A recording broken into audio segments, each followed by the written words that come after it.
Hello, everybody. Today I have a really special interview for you guys, and this is with a long-term, high-carb, low-fat, plant-based eater. Let's say it like this. Um, can you tell me a little bit about yourself? What was your diet history? I'm sorry. Again, what's your name? Because what's Yeah, your name? I'm sorry. I never mentioned my name actually. This will be Yeah. the first time. I'm Elisa. Oh, hello, Elisa. Hello. Hello. Elisa, you're from Germany, right? I am, yes. Okay, so this is Elisa with us. She is a young mother. How old is your child again? She just turned 1 year. She just turned 1 year. So today I'll be talking to you because you have a really interesting Instagram profile. I will put the link down below so other people can see it as well. And you are similar like me, a big proponent of carbs, of sugar, and stuff like this. And I would like to hear your story. So first thing I would like to know is how did you find out about this lifestyle, like high carb vegan lifestyle, and what was your diet before that? So hmm just tell me a little bit about this history. Yeah, basically it's just the normal journey that everybody, as a female especially, does. I came from my background is that I was a teenager, and as a teenager, you start getting on the pill, and you have the puberty, and your hormone levels they totally go off, and this is when you start to gain weight. And I say you because it applies to many people, and I never was a bigger person. I always was very, very skinny. Before I even gained weight, I was happy I was gaining a little bit of weight. So that was how skinny I was. And that 1 kilogram, 2 kilogram, and my mom was like, "Yeah, we can fix this, no problem. You just have to eat." And she literally said this: "You just have to eat half as much as you did before." So this was my first diet, age 15, 16. And of course, my weight started going a little bit down and then a little bit up. And this is when I entered my exchange year in the USA. Okay. And yeah, so you have the SAD diet, the standard American diet. And my host mom, she knew the manager of a KFC. So this is where we went, I don't know, 3, 4, 5, 6 times a week. Often, very often, I could not see KFC anymore, although I liked the chicken there. And we ate a lot of that. And even with 5 times a week cross country training. So I was on the cross country team. To anybody who doesn't know this, this is running long distances basically. 2 hour practice every day, 5 times a week. And I still gained, what did I say? I ended up gaining 12 kilograms. And in 4 months, I went there in August, and during Christmas time was when I was my heaviest. And that was terrible for me. I mean, you get there and you have the culture shock. You live with a different family, and at school, everything is so hard. And plus, you're gaining and gaining and gaining, and you have no idea what's going on. It was absolutely crazy. Okay. So, Can I ask you something? yeah. You mentioned like so before, if I understand you correctly, first you were living in Germany and then you moved to USA for some time. I did an exchange year. This is when you spend one high school year in a Ah, different I place. understand. It was Okay. the United States, and I appreciated this year. Everything was great except for the weight gain and the So you clueless. gained so you gained a lot of weight in 1 year, if I understand If, correctly. if in 4 months, so from August to December, I gained the entire was my entire weight gain. So Oh, 12 okay. kilograms in 4 months, despite cross country training. So That's very interesting. yeah, Okay.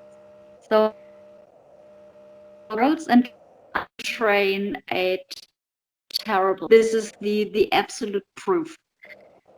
And so around Christmas time, I was like, whoa, I still got 6 months before I go home. This cannot continue. My mom would go crazy if I went back like 80 kilograms if it went on like this. So I was like, okay, what do I have to do to get down to my original weight? So, of course, low carb, calorie restriction as much as possible, training, training, training. So this is what I did basically. I ran every day. Our it's not a driveway; it's the road to the big highway was 1.1 mile one way, so 2.2, and I ran at least 2.2 miles every day, which is I think 3 kilometers. That was the minimum every day, and I didn't eat after 6 p.m. And during the day, barely anything. Salad, chicken. That was basically it, and it worked. Obviously, um, I was in. Starvation works Yes, starvation works. for some time. I have never published an image, but I was looking amazing. Like you could not see that my body was actually sick and really drained from all the nutrients. It just looked perfect. And of course I was young, you know. When you're 17 years old, you can get away with a lot of stuff. So when I was back in Germany, I was like, yeah, I'm great. I did it. My parents were proud. Everything was great. So, and within the next year, my weight was going up and up and up and up and up. And I was like, what is going on? I'm eating normal. I'm not eating excessive amounts. So I was doing the same kind of thing. You have to train and you have to restrict, and you're like, yeah, that's awesome. Just 2 or 3 coffees a day, everything is fine. And then you're on the merry-go-round. This is when it hits you. You're like, oh, dang it. You're going up and you're going down, and in the end of each year, and I was weighing myself very frequently because the scale is the best friend, parentheses, worst enemy of somebody who's trying to lose weight. So I saw at the end of each year, the scale still went up slightly, although I was doing the yo-yo stuff. And yeah, this is when I became desperate. And that was funny enough. In year 2014, I was looking for a solution basically to this insanity. Um, and 2014 was the year when Durian Ryder and Freely, the Banana Girl, this is when they had their peak.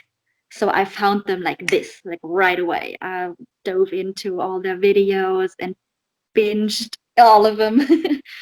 And this is when I started the binge eating, the potato and banana binging. And this is what my body needed.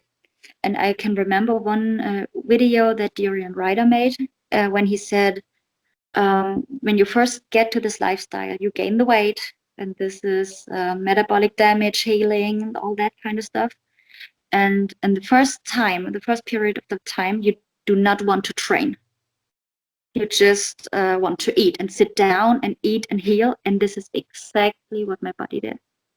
Like you cannot imagine. I was at work, I was eating 7 bananas a meal. My colleagues thought I was going nuts, obviously. Yeah, um, I know. Ironically enough, this is when my mental health healed. um, yeah, and I ate and I ate and I ate, and I got home and I was eating and eating and eating and eating and sleeping and eating. Yeah, and this is when everything started to heal and get back to normal. Yeah. Can I ask you Yeah. about this journey? This is really, really important stuff for me and for my audience because a Mhm. lot of my audience is women. And let's face it, like I think that maybe 90% of all women probably have a bit of eating disorder. Can I Yeah. ask you one thing? Like when your mother was telling you to eat half of what you were eating before, you remember when the first time you went up with kilos, was your mom before in her life sometimes on a diet? Is she still on a diet? Like, was she on that merry-go-round as well? I always ask me this question. You see, there are different type of people out there, and my dad and I, we are like, we cannot. not eat. And my brother and my mother, they are like, okay, I eat once or twice a day, and then they're fine. Like my brother, he can skip breakfast without any problem. He just opens the fridge and says, "Oh yeah, there's nothing tasty in there. I just wait till noon." And this is what would drive me crazy. I'm not that kind of person. So my mom's always a person who doesn't need to eat much to be happy, but there's a big but. She drinks the coffee all the time. I mean, my mom is a very fit person. She runs a lot because she just needs that moving. And she's fit and she's funny, and so she's not on that insanity of dieting, but she is kind of dieting because she's doing the coffee.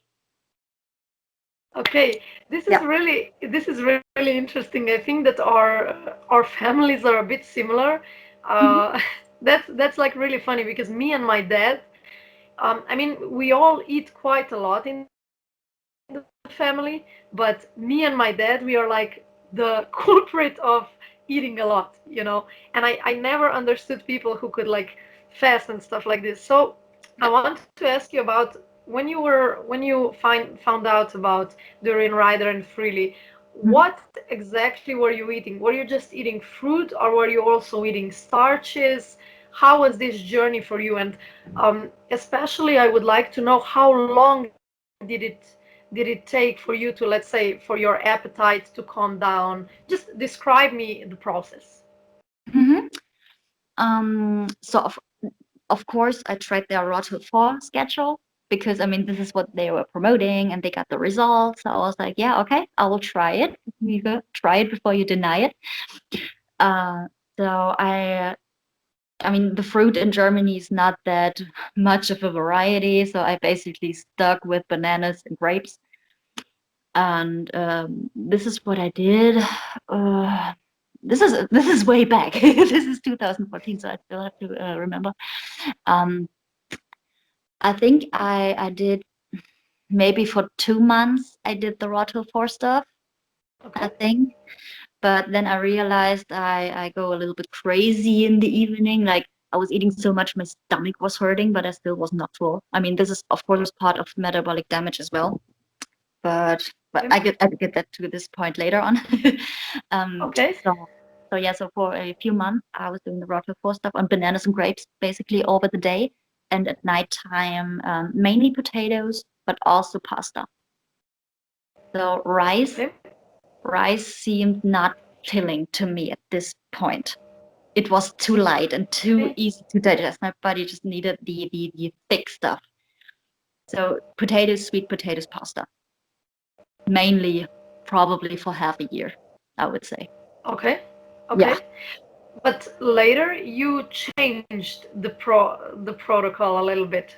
Tell yeah. me about I'm it. a person raw for breakfast, maximum. That's me. I need also a myth out there is that if you eat warm twice a day, it'll make you fat. Yeah, that's me. I need 2 warm meals a day. So yeah, then for lunch I had rice and I had pasta and bread, sometimes bread, because I'm from Germany. We have a nice bread culture. Yeah, pasta still today is the best lunch for me. And in the mornings when I rode my bike to work, when I was at that stage, a nice smoothie in the morning, nice bananas, and then whatever you have on hand of frozen fruit. Yeah. How much have you ever calculated or just see how much calories were you eating in that phase when you were super hungry? Yeah. I think I also mentioned this on my Instagram. It was really up to 3,000 calories. So freely promoted chronometer, and I thought it was a really nice tool because it wasn't that usual calorie counting kind of crap. It's calorie counting plus nutrients, and that was like going vegan. Of course, this was the most yeah interesting things for me, the nutrients. So of course I tracked my calories and the nutrients. I was like, holy cow, I am eating a lot. I mean, especially beforehand, and this is what I didn't say. I always ate only like 1,400 calories a day. maximum. I remember myself saying when I was 18 years old, when I eat when I eat 2,000 calories, which is recommended at minimum for a grown-up person, minimum, bare minimum, I would get obese. This is what I always said. Yeah. So where were So we? I forgot the question. no, it's fine. So at the beginning of this phase, like when you discovered Freely and during Rider, you were eating more than 3,000 calories per day. Am I correct? At around 3,000, yeah. Often 2,700 to a little bit over 3,000. Never Okay, far over 3,000. okay, perfect. Were you adding sugar at that point to your diet or no? Just bananas and spuds and stuff like this? Just I didn't add the sugar because I didn't do the smoothies. I didn't have my blender then, so I had to go Okay, with the fruit itself. Maybe that was part of the deal why why I took so long eating that much. I think sugar, looking back, would have helped. But yeah, like I said, I wasn't eating it because I didn't have the opportunity to add it to something. how long? So you said like this amount of calories, so this big hunger. How long did this big hunger last, and how fast did you gain the weight at the beginning? So how many kilos did you gain at the beginning? I dumped my scale quite quickly, so like Okay, 6, 7. And when I made my Instagram journey, I also just estimated probably 6 or 7 okay, kilos or so because I was just weighing myself when I was at my parents because they have scale. okay, okay, And I gained this weight quickly, let me tell you. um, I was going plant-based in spring 2014. okay, And in summer, so I was losing a little bit of weight then because plants are good for your body.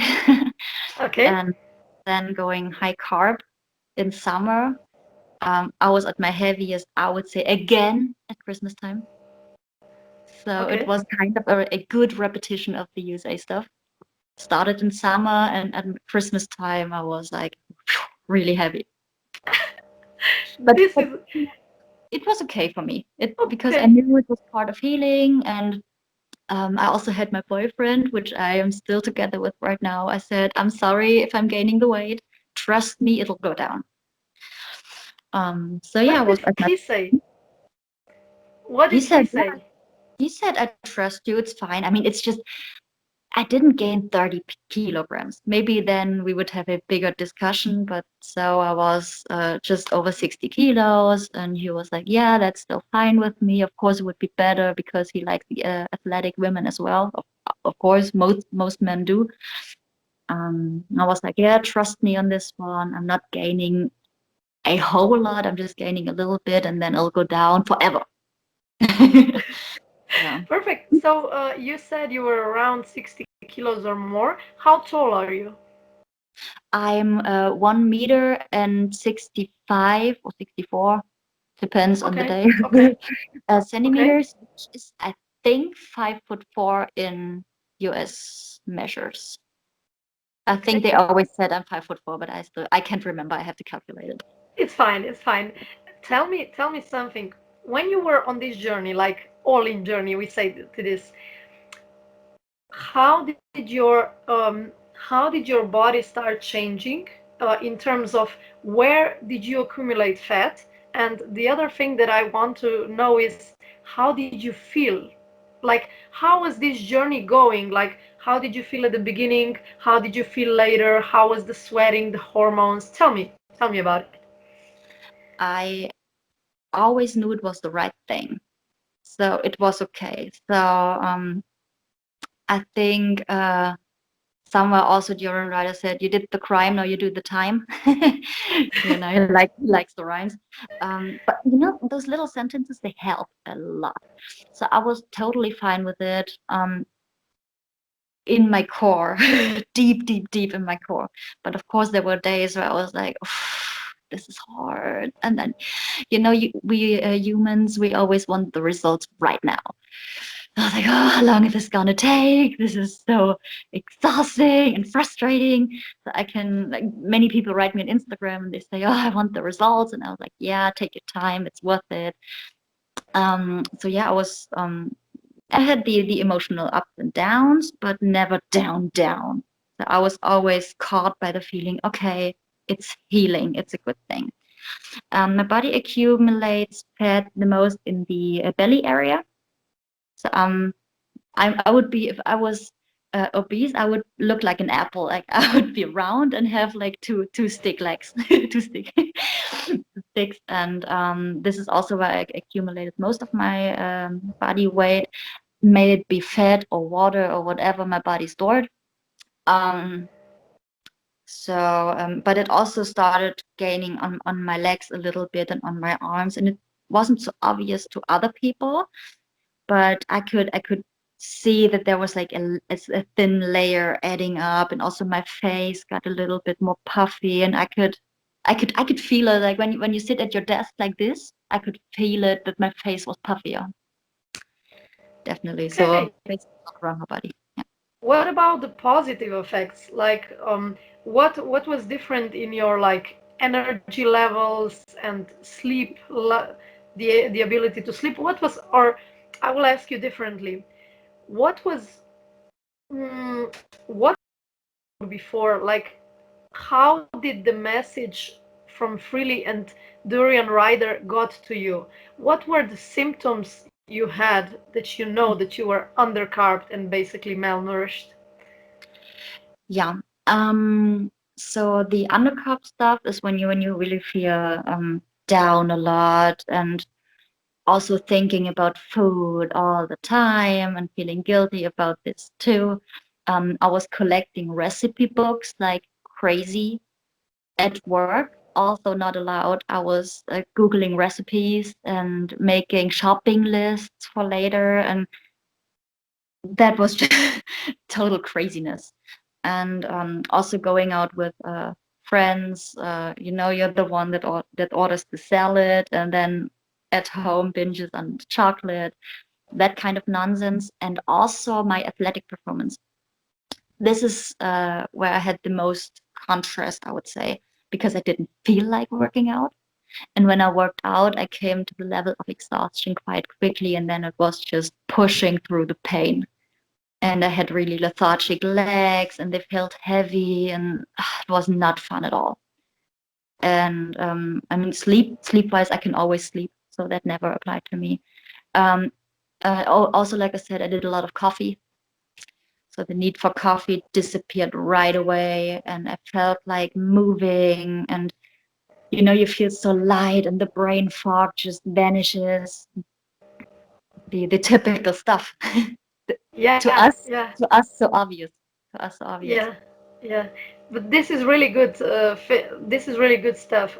What about when you were already in recovery? Let's say, did you feel like resting a lot? Did you feel tired at the beginning, or did you feel that energy right away?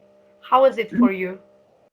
Um, Brain wise, it was like immediately, like 2 days, one day. You're like, wow, I'm so clear. I can actually think straight. And I Yeah. have more thinking capacity for other stuff. Like the food thoughts, they went away, and you have more capacity for other things. The physical energy came back very late, like 1 year later or so. I was like, yeah, okay, now I can start moving again. And my work wasn't very far away from where I lived. I moved during that time. So at the first time, I only lived 3 kilometers away from my work. Like you could walk this in 30 minutes, no problem. And I took the bus. I didn't have a car then. So I drove the bus. I rode the bus. I didn't drive it. I rode it. And then I moved, and I was 7 kilometers away. And this is when I started to really ride my bike all the time. When I lived 3 kilometers away, this is when I just first started and riding it a little bit to get into it. And being so heavy, it was hard. to get on the bike the first time, really. But Yeah, but this was after a year, so you were eating all you wanted for a year, and well, then you started doing the bike. mhm. Can I ask you And something about this? Yeah, just tell me, tell me, tell yes, me. and this is something I just now realized, I think. So I gained the weight in 2014 and entering 2015 very heavy. But in 2015, before I started riding the bike, I think my body fat started melting. I'm not sure if I lost weight because I really didn't weigh myself in that year, but I felt more, when you touch your arm, for example, the, and you feel that it's a little bit more toned. And so I think before I even did work out, I think my fat started melting a little bit.